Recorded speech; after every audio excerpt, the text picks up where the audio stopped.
Welcome to Conversion Bible, powered by Growth Suite. Growth Suite helps you run smart discount campaigns on your store. You can test it for free on your Shopify store. Just land on the Shopify App Store now and test it for free. Today, we're diving deep into something really critical for anyone selling on Shopify, truly understanding what makes your customers tick. Yeah, it's getting trickier, isn't it? Definitely. The old ways of tracking behavior, well, they're facing some serious headwinds in today's privacy-focused world. I saw a stat that something like almost half of people are worried about online tracking. Absolutely. The whole digital landscape has shifted. You've got regulations like GDPR over in Europe, similar laws in the UK, Right. and then browsers themselves, like Apple with its ITP updates, they're really cracking down. So yeah, the traditional ways of seeing that full customer journey, they just don't give you the clear picture anymore. It feels a bit like trying to read a book with like half the pages ripped out. That's a good way to put it. But what if there was a way to still get the gist of the story, even with those missing pages? That's kind of where conversion modeling comes in, right? Like Yeah. having a better informed hunch about why customers do what they do. Precisely. At its core, conversion modeling is really a data-smart approach. It uses machine learning, statistical techniques, basically to make informed predictions about customer behavior when you can't directly track them. Okay. So instead of just counting the conversions you can actually see, you're using intelligent estimation to understand the bigger picture, the overall purchasing patterns. So in this deep dive of Conversion Bible, we're going to dig into why traditional tracking is kind of failing us, what exactly conversion modeling is, how it works, and most importantly, how you can actually implement it in your own Shopify store. We'll also look at using these insights to boost sales, make smarter marketing choices. Which is crucial. Yeah, and ultimately run smarter discount campaigns, maybe using tools like Growth Suite. Our goal today, really, is to help you move away from guesswork. Start to really understand the why behind conversions in your Shopify store. Okay, let's unpack this then. First things first. Why are these traditional tracking methods we've all relied on kind of losing steam? We're used to looking at our dashboards, but what's really changing underneath? Well, the fundamental change is just our reduced ability to follow a customer's complete path, from that first ad click maybe Right. right through to the final purchase. Right. Privacy rules, like we mentioned, mean you need explicit consent now. And let's be honest, a lot of users just say no thanks to tracking. Yeah, I click reject all pretty fast myself sometimes. Exactly. And then browser updates, especially Apple's ITP, they're aggressively limiting how long cookies last and what they can even do. Cookies used to be the bedrock of online tracking, right? Totally. You mentioned a great analogy before, the coat check. Can you share that? It really clicked for me. Sure. Think of your website data like a coat check at an event.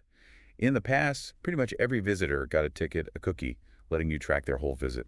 Okay. But now, well, lots of visitors are just refusing the ticket outright. Right. Others might, switch coats, use their phone, then their laptop. Cross-device. Exactly. And sometimes, frustratingly, the cookie, just kind of disappears because of browser limits or short lifespans. So we've got people actively opting out, customers jumping between devices, interacting on social media, then email, then the site, and the browsers themselves tightening the screws. It's like a perfect storm of challenges. It really is. These key things, cookie rejection, those cross-device journeys, the multi-channel paths, browser linguations, they all add up. They create this growing gap between what we can directly observe and the full reality of how customers interact with our stores. And this incomplete data, it's not just a minor annoyance, is it? It can really skew our understanding. Absolutely. It can lead to a distorted view of marketing performance, of the actual customer journey, which means you might make some bad calls. Which brings us to conversion modeling as the potential fix. It sounds technical, maybe a bit scary, but you said the core idea is pretty intuitive. Walk us through the basics. Definitely. At its heart, conversion modeling is just a data-driven technique. It uses machine learning, statistical methods, to make educated guesses, essentially. Yeah. Predictions about customer behavior when you don't have that direct tracking data. So instead of only counting what we see, Right. Instead of just observed conversions, the ones we can directly link it, lets us intelligently estimate the conversions we're probably missing. so it's less about counting every single bean and more about using data science to estimate the size of the whole pile. That's a good way to think about it. And effective modeling relies on a few key things. Yeah. First, you need smart machine learning algorithms looking for patterns in the data you do have. Okay. Second, statistical models calculate the probability of a conversion happening based on those patterns. And importantly, this uses aggregated, anonymized data, so it respects privacy while still giving you trends. Right. It's not tracking individuals per se. Exactly. And finally, the models often look at behavioral signals, little actions users take that suggest they're thinking about buying. You used the weather forecasting analogy before. How does that fit in? Think about meteorologists. They don't need to measure every single molecule of air, right? No, that would be impossible. Exactly. They use complex models, historical patterns, current pressure, temperature, all the data they can get. Conversion modeling is similar. It analyzes the signals and patterns it can see to predict future actions, even when some direct data points are missing. That makes a lot of sense. So this shift from simple counting to this intelligent estimation, it's not just a tweak, it's pretty vital because this missing data isn't just a small gap. You called it a major blind spot. It really is. It can cost you sales. It impacts the efficiency of your marketing, how you use tools like Growth Suite for discounts. Yeah. Because you don't fully know what's working. Right, you're flying partially blind. Precisely. This incomplete data stops us from fully understanding which marketing efforts are truly driving results and where potential customers might be dropping off. Which leads us right into the core problem. This incomplete customer journey data. Like you said, trying to tell a story missing a crucial chapter. What are the real-world impacts for Shopify businesses? They're significant. We talked about GDPR in some places. That means up to 40% of visitors might decline tracking. 40%. Wow, that's huge. It is. And when that much of your audience is invisible to direct tracking, your conversion metrics get skewed. Badly skewed sometimes. Meaning you make decisions based on wonky data. Exactly. Like allocating your marketing budget, deciding on discount strategies with Growth Suite. Yeah. You might be basing it all on an inaccurate picture of what's actually happening. Can you give us some common examples? Where do these blind spots usually pop up for Shopify stores? Sure. Cross-device shopping is a classic one. Someone sees your ad on their phone, on the bus, then goes home, fires up the laptop, and buys. Traditional tracking often sees those as two separate people, two separate journeys. Right. Doesn't connect the dots. Exactly. Multi-session journeys, too. Someone visits Monday, browses, comes back Wednesday, compares prices, finally buys Friday. Each visit might look separate without good modeling. Okay. Then you have browser privacy features like ITP, actively killing cookies, and of course, ad blockers. A chunk of your audience might just block your tracking scripts entirely. So the path to purchase is just chopped up across devices, browsers, time. It must make attribution a nightmare. How do we know if that sale came from Facebook or that email campaign or just a Google search? That's the million-dollar question now, isn't it? Attribution in this privacy-first world is incredibly tough without that complete view. And it's not just an academic exercise, right? It hits the bottom line. Directly. If your attribution is off, you might cut spending on a channel that's actually working really well, maybe feeding the top of your funnel. Or you keep pouring money into something that looks good on paper, but isn't really delivering. It directly impacts the ROI of everything, including those Growth Suite discount campaigns, if you can't tell which ones are driving the real conversions. It really does sound like trying to navigate in thick fog. And conversion modeling, you said, is like the lighthouse in the fog. So how does it actually do that within Shopify? How does it work there? Okay, so within the Shopify world, conversion modeling usually follows a kind of three-step process. First, the system looks at all the interactions, ad clicks, site visits, and separates the ones it could directly track from the ones it couldn't due to privacy or tech limits. Observed versus unobserved. Exactly. Second, it analyzes that observed data, the stuff it can see, and groups interactions based on shared characteristics, device type, general location, what they did on the site, things like that. Finding patterns in the known group. Precisely. Then the final step. It uses sophisticated statistical models to link the patterns it saw in the trackable group to the untrackable interactions. It estimates the likelihood that a conversion happened there, even without direct proof. That sounds like it could potentially fill in a lot of those gaps. You mentioned Google claims it can recover up to 70% of lost conversion paths. That feels huge. It's a potentially very significant recovery, yes. Now, Shopify's own native analytics, especially the conversion summary, gives you a starting point. Right. Conversion modeling then layers these estimations on top, giving you a much more complete, more accurate view of your store's performance. And Shopify often uses first touch or last touch attribution models, right? How does modeling enhance those? It strengthens them significantly. Instead of just seeing the very first interaction or the very last one before a sale, modeling helps fill in those crucial touch points that happened in between but were previously invisible. This leads to a much more nuanced, more reliable understanding of which channels truly deserve credit for driving sales, including sales influenced by, say, your growth suite discounts. So it's painting a fuller picture of the whole journey, not just the start and end points. What other data sources can Shopify owners maybe pull in to make their modeling even more powerful, to get even richer insights? That's a great point. To really boost the effectiveness, integrating other data sources is super valuable. I think customer surveys getting direct qualitative feedback, understanding the why behind the numbers. Good idea. If you have physical stores, blending in that in-store purchase data is huge. Email engagement, open rates, click-throughs that signals ongoing interest. Even interactions with your customer support team can offer gold mines about customer needs, pain points, satisfaction levels. So combining all these different streams. Exactly. Combine diverse sources with Shopify's analytics, apply robust conversion monitoring, and you get a much more holistic, comprehensive view of the entire customer journey and what really drives conversions. Okay, so we're getting a clearer picture of the how and the why. Let's get practical.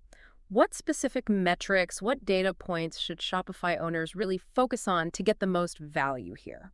It feels like you could drown in data. It's easy to feel overwhelmed for sure. You need to focus on the vital signs of your store, the absolute essentials. Your overall conversion rate, obviously Shopify calculates that as orders divided by sessions times 100. Your average order value, or AOV, how much people spend per purchase. Right. Customer lifetime value, CLV, is super important for understanding long-term value, where your traffic is coming from, organic, social, paid ads, etc. And of course, return on ad spend, ROAS, for your paid campaigns. Those are definitely the headline numbers. But you also mentioned these smaller signals, these micro conversions that hint at purchase intent. What are some key examples? Yeah, these smaller actions are often highly predictive. Things like someone viewing multiple product pages, adding items to their cart. Even if they don't buy right away. Exactly. Initiating checkout, even if they abandon later, creating an account on your store, adding products to a wish list, even just signing up for your email list. Okay. These all show a level of interest, of engagement. Conversion modeling uses these signals to better estimate the likelihood of an eventual purchase, even if the final step isn't directly trackable. And you also stressed session data like time on site, pages viewed, scroll depth, return visits. Correct. That session data gives crucial context about engagement and intent. Someone spending 10 minutes browsing 5 product pages is showing much stronger intent than someone bouncing off the homepage after 10 seconds, right? Makes sense. Conversion modeling algorithms analyze these patterns in aggregate. They might learn, for instance, that visitors viewing 3+ pages for 2+ minutes convert at, say, 15%. Ah, okay. That insight can then be applied to estimate conversions among untracked visitors who showed similar engagement patterns. Okay, this is starting to really click. Now for the big practical question.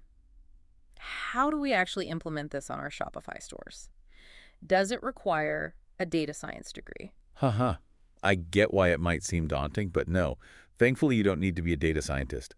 There are a few prerequisites, though. Like what?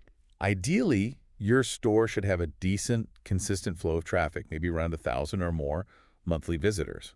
That gives the models enough data to learn effectively. Okay, decent volume. You'll also need Google Analytics 4 set up and properly integrated with Shopify. Make sure Shopify's native tracking is enabled too. And fundamentally, you need clear conversion goals, know what action you're actually trying to track and model. And tool-wise, you mentioned Google Analytics and Google Ads have some built-in stuff. Yes. Within GA4, you go to admin, then data settings, then data collection. In there, you can enable Google Signals and conversion modeling. That lets Google's algorithms start modeling based on aggregated, anonymized data. And if you use Google Ads under Tools Conversion Settings, there's an option to include modeled conversions in your reporting. Turning that on is key. That sounds pretty accessible for folks already in the Google ecosystem. Are there other tools, maybe more advanced alternatives? Oh, definitely. Several third-party platforms offer more advanced features. Heap Analytics is known for automatically capturing lots of interactions and doing predictive modeling. Okay.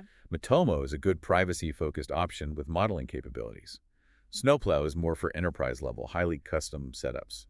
And then there are specialists like Segment Stream, which focuses specifically on e-commerce and advanced modeling. So options exist regardless of store size or complexity. Could you maybe walk us through a basic step-by-step guide, let's say using GA4, since many Shopify owners use that? Sure, a general approach would look like this. First, map out your data collection strategy. What key events, what user actions on your store signal progress towards a conversion. Define those clearly. Got it. Plan what to track. Second, make sure your tracking infrastructure is solid. Implement the GA4 tag correctly on all pages.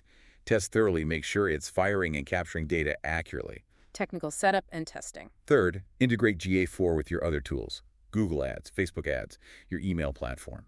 Fourth, clearly define your conversions within GA4, what actually counts as a win. Define the goalposts. Fifth, go into those GA4 settings we mentioned and actually enable the conversion modeling features. And finally, step 6, which is ongoing. Monitor, test, and validate. Compare model data against known outcomes where you can, just to check its accuracy. What about mobile? So much traffic is mobile now. Any special things to consider there? Yes, mobile is critical. If you have a separate mobile app, you need specific app tracking SDKs set up. Okay. Make sure your website is fully responsive. A good mobile experience impacts tracking. And as we discussed, getting cross-device tracking working as well as possible is vital, given how people switch between phones and desktops. Okay, so we've got the data flowing, modeling is switched on. Now the exciting part. Using these insights to actually understand our customers better through segmentation, this is where we can really start tailoring things, right? Like those growth suite discount campaigns. Absolutely. This is where the magic happens, where you unlock the real power. Effective segmentation, fueled by this more complete picture from modeling, lets you understand who your customers are, why they buy, and how likely they are to convert. So what kinds of segments can we create? Behavioral segmentation is really powerful, grouping customers based on their actions and predicted conversion probability. Think. High-intent browsers showing strong signals, comparison shoppers looking at multiple similar items, cart abandoners that got so close, one-time buyers versus your loyal repeat customers. That makes total sense. Tailor messaging, offers, maybe even the discounts via Growth Suite to each group. What about traditional segments like demographics or location? Does modeling help there too? It definitely can. Modeling might reveal patterns you wouldn't otherwise see. Maybe certain age groups convert way better for specific products. Or a particular city is a surprising hotspot. Okay. You might spot gender-based preferences you missed, or see which device types dominate within different demographic groups, helping you optimize the experience. And for existing customers, purchase history segmentation. How does modeling enhance that? It adds nuance. You can see which products are often bought together, helping with cross-sells or bundles, maybe automated through Growth Suite. Analyze purchase frequency to spot loyal fans or those at risk of churning. Identifying churn risk. That's valuable. Very. You can also spot seasonal trends or segment by AOV or CLV for more targeted loyalty offers and personalized communications. It's not just about buying, though, is it? You mentioned engagement-based grouping. Exactly. Not every interaction leads directly to a sale, but engagement signals future intent. People who read your blog post before buying, those who engage on social media, regular email clickers, even people who diligently read reviews. Right, they're showing interest in different ways. Precisely. Incorporating these engagement signals, informed by modeling, helps you identify and nurture leads much more effectively. So once we have these richer segments, how do we actually use this knowledge? What are some concrete ways to personalize the experience and drive sales? Oh, the possibilities are huge. You can customize your homepage content for different segments. Send personalized emails based on conversion probability or past behavior. Refine product recommendations, show items frequently bought together by that specific segment. And yes, run highly targeted discount campaigns via Growth Suite, hitting the segments most likely to respond. What about finding new customers? Great point. You can use your modeled conversion data to create lookalike audiences in your ad platforms, essentially cloning your best customers to reach new prospects with similar characteristics. Okay, so we've used modeling to understand our customers better through segmentation. Now let's apply that to make our actual marketing campaigns more effective, more efficient, getting better bang for our buck. Precisely. It's all about enhancing performance and efficiency. A key application is feeding better data into your ad platform algorithms. How so? You can upload your modeled conversion data, create custom audiences based on predicted conversion likelihood, even use value-based bidding strategies that consider the modeled value of conversion, not just whether it happened.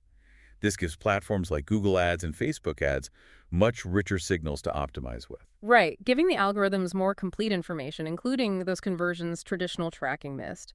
What about budget allocation? Can modeling help us spend smarter? Absolutely. Monitoring can reveal channels that look like they're underperforming based on tracked conversions, but are actually driving a lot of value that was previously unattributed. Ah, so you might be undervaluing a key channel. Exactly. This lets you reallocate budget more intelligently, moving funds from seemingly overvalued channels to the ones truly driving results. You can also use modeled CRV data to justify investing more in acquiring high-value customer types. It helps find that sweet spot for spending on each channel. So not just which channels, but how much based on their true impact. What about optimizing the campaigns themselves, the ads, the targeting, the bids? You can definitely refine things there. Analyze what ad creative resonates most with your high-probability segments. Sharpen your targeting to focus on audiences the model predicts are most likely to convert. Adjust your bidding strategies based on the modeled value of a conversion, which is often more accurate. You can even A/B test different messages tailored to specific modeled segments to see what really clicks. And the end goal for all this optimization is improving ROAS, return on ad spend. That's a major goal, yes.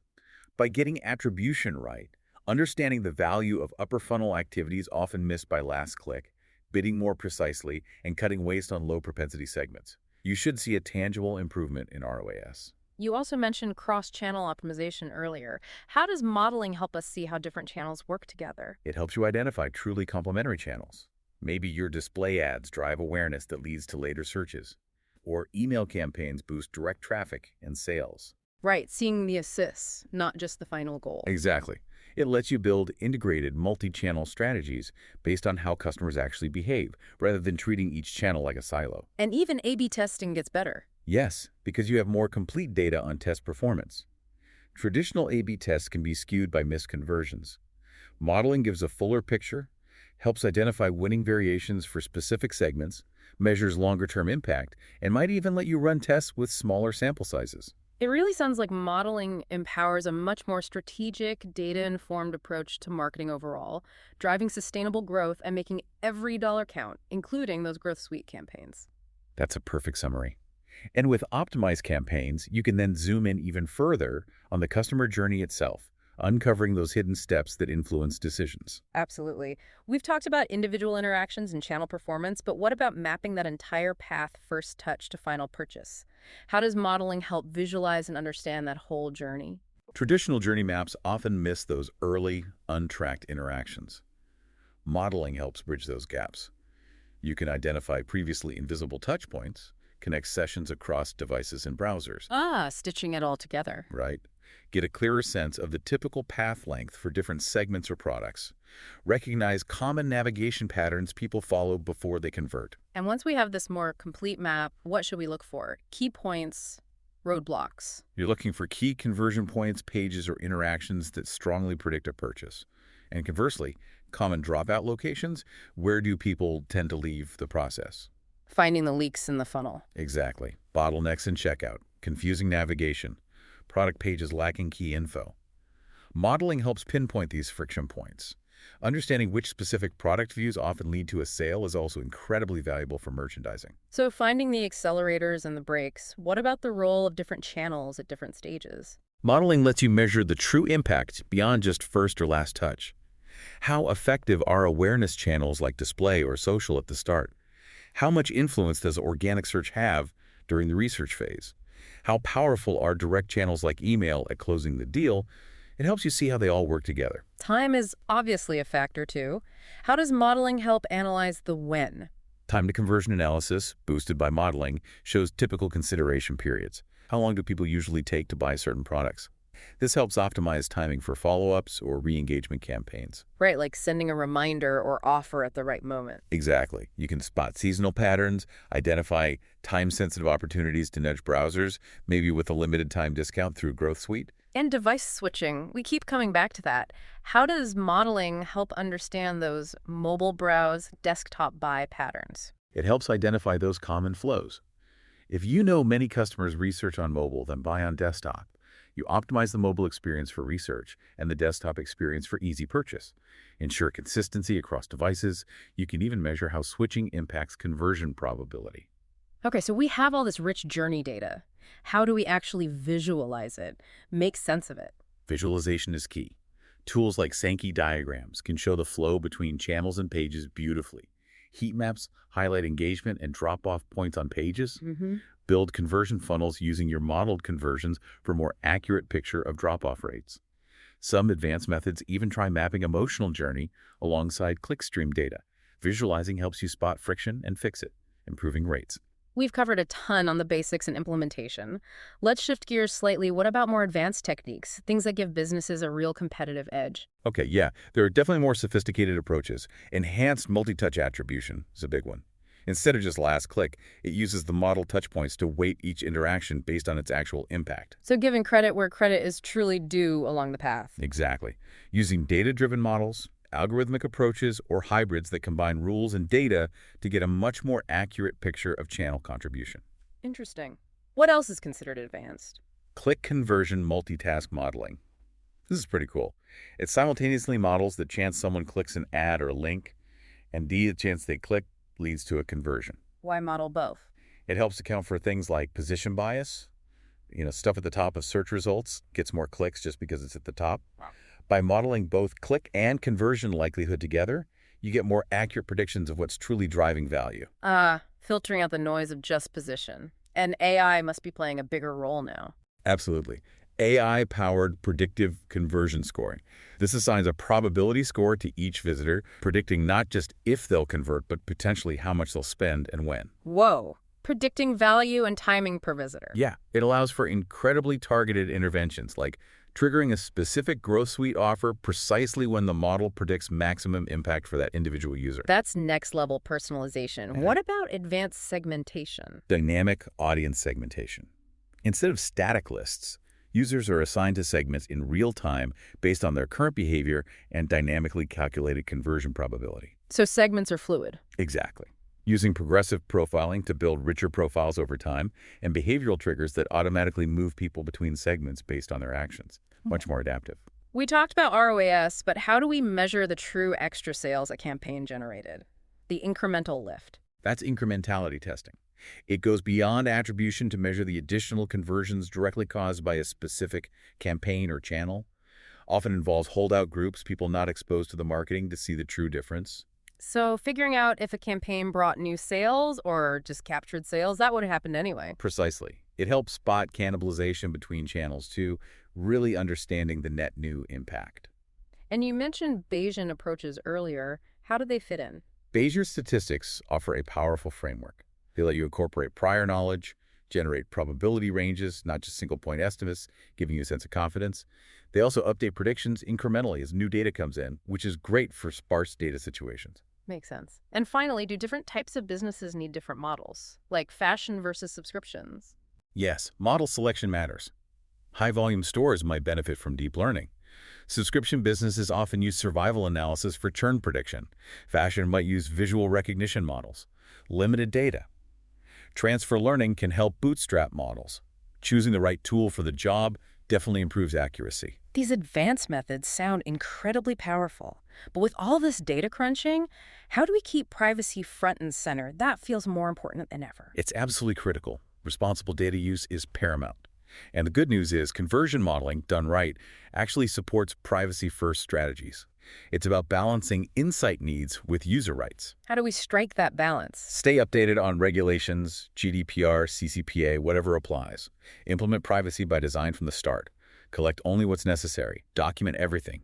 Be transparent. You mentioned server-side tracking before as helping with privacy and reliability. How does that work? Right. Moving some tracking logic from the user's browser to your own secure server. This reduces reliance on third-party cookies, which are getting blocked more and more. So less dependence on the browser doing the tracking. Exactly. It can improve data reliability, give you more control over what data gets shared with third parties like Google or Facebook, and potentially bypass some ad blockers. With third-party cookies fading, building first-party data seems crucial. What are the best ways for Shopify stores to do that responsibly? Building that direct relationship and data asset is key. Collect data, directly offer value in exchange. Think email signups for discounts, content access, loyalty programs. Encourage account creation. Use progressive profiling. Ask for info gradually, not all at once. And be transparent about it all. Absolutely. Clear, simple privacy policies. Explain how you use data and what the benefit is for the customer. Better recommendations, personalized offers via Growth Suite, smoother experience, give them control over their data, build trust. Are there specific technologies that help model effectively while protecting privacy? Yes, there are several privacy-enhancing technologies, or PETs. Data aggregation, combining data so individuals aren't identifiable. Differential privacy, adding statistical noise to protect individuals while keeping aggregate trends accurate. Data minimization, just collecting less data overall. Federated learning training models on decentralized data without the raw data leaving the user's device. And consent management, the cookie banners, how does that fit with modeling? It's fundamental. Use clear, user-friendly banners. Respect choices diligently. If someone opts out of tracking, you rely more heavily on modeling for aggregate insights, respecting their individual choice. Test your consent approaches to balance compliance and user experience. It really sounds like a holistic strategy is needed, effective marketing and prioritizing privacy. Totally. Build flexibility into your data systems. Explore privacy-preserving alternatives. Reduce dependence on soon-to-be obsolete techniques like third-party cookies. Invest heavily in that first-party data relationship. That's future-proofing. Okay, we've set it up, we're being privacy conscious. How do we prove it's actually working? Measuring success, calculating ROI. Essential question. You need to track specific key performance indicators, KPIs. What's the modeled conversion lift? How many more conversions are you seeing attributed now? Is your attribution accuracy improving? Is marketing efficiency going up, better ROAS, lower CPA? Are you more confident in your decisions? What's the impact of budget shifts you made based on modeled data? So establish a baseline before starting, then track those KPIs after. Exactly. Know your starting point. Track consistently over time. Try to account for external factors like seasonality. And crucially, document the decisions you made because of the modeling insights. That helps connect the dots to results. And how do we measure that specific improvement in attribution accuracy? Compare channel performance before and after modeling. See which channels shift in attributed value were some undervalued before. Does the new picture seem more realistic? Track how this changes your budget decisions. Measure how well modeling fills the gaps left by privacy opt-outs. And for advertising effectiveness overall, what should we watch? Look for changes in CPA by channel. Track improvements in targeting effectiveness. Are your audiences performing better? Monitor audience quality metrics. Quantify the impact of more accurate bidding strategies informed by modeled value. Let's talk brass tacks. Calculating ROI. How do we do that? Okay, a basic methodology. First, tally up all the costs, software fees, team time for setup and analysis, any other resources. Got it. Costs. Second, measure the revenue lift, the incremental revenue you can attribute to better decisions and higher conversion rates thanks to modeling. Revenue gains. Third, quantify cost savings, reduced wasted ad spend, maybe operational efficiencies. Cost savings. Then calculate ROI, revenue lift plus cost savings costs, all divided by costs. That gives you your return percentage. And we need to think long-term versus short-term impact. Definitely. Track immediate wins like better data accuracy. Monitor medium-term gains like improved ROAS. Assess long-term benefits like deeper customer understanding and higher CLV. Use different metrics for different time horizons. And how do we know if our results are any good? Benchmarks. Benchmarking is key. Compare to industry averages if you can find them. Compare to your own historical performance, it's often the most relevant.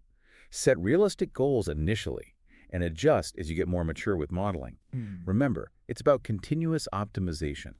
To make this really concrete, can you share some real-world examples? Shopify stores, maybe, who've seen real results? Sure. Let's take a small boutique clothing store.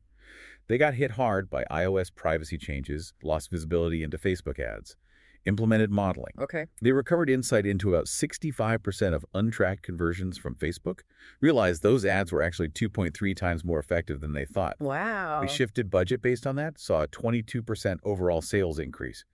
And their targeted emails, informed by modeled segments, got a 45% higher conversion rate. That's huge for a small business. What about a larger one? Okay, a big home goods retailer. Complex journeys. Modeling showed furniture buyers had much longer paths, averaged 5.7 touch points, often starting with display ads, something last click totally missed. Interesting. They also saw mobile research often led to desktop purchases over $500. Using these insights, they optimized device experiences and category strategies. Result: 35% jump in furniture revenue, 28% better overall ROAS. Shows the power for complex journeys. How about subscriptions? Beauty subscription box. Modeling revealed content like blogs preceded 76% of signups, even if on track. Email was key mid-funnel. Social proof, reviews, crucial at the end. So they could map the influence points. Exactly. Shifted budget to content, improved email sequences, highlighted reviews, conversion rate up 24%, customer acquisition cost down 31%. Impressive. And one for mobile optimization. Activewear brand. 70% mobile traffic, only 30% mobile conversions. Modeling showed 42% of desktop buys started on mobile. Wishlist saves on mobile led to 5x higher chance of later purchase.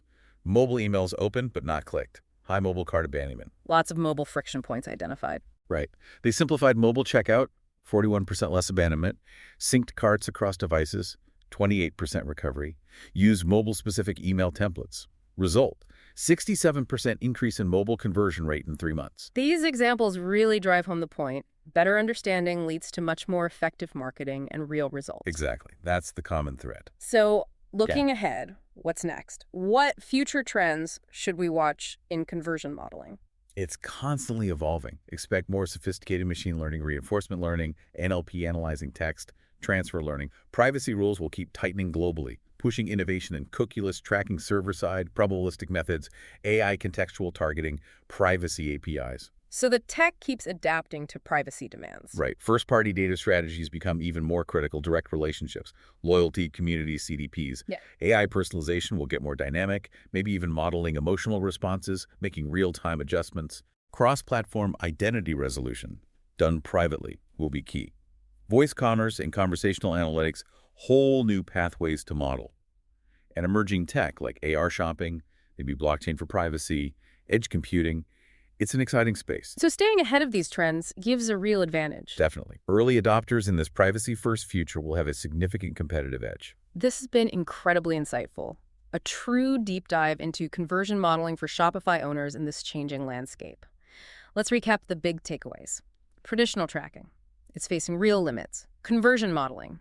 It's the key to filling those gaps intelligently. Implementing it is more accessible than you might think, and the benefits, better attribution, ROI, deeper customer understanding, personalization are huge. Absolutely. And critically, privacy and smart, data-driven marketing can go hand in hand. That's the crucial message. For Shopify owners, embracing this is a strategic advantage. While others struggle with data gaps, you can make informed decisions, optimize campaigns, maybe using tools like Growth Suite effectively. Right. The future really belongs to brands balancing tech with privacy. Modeling isn't just analytics, it's about building better customer relationships and sustainable growth. And speaking of tools, did you know Shopify store owners can boost sales even more with the Growth Suite app? It really complements conversion modeling with extra optimization features built right for Shopify. Definitely worth checking out to level up your store's performance. Indeed. Understanding your customer deeply, then having the right tools like Growth Suite to act on those insights, that's the winning combination for Shopify success. Well, thanks for joining us for this deep dive on Conversion Bible. We really hope you found this valuable and got some actionable ideas for your Shopify store. This podcast was powered by Growth Suite. Growth Suite helps you run smart discount campaigns on your store. Test it for free on your Shopify store. Just head over to the Shopify App Store now and give it a try.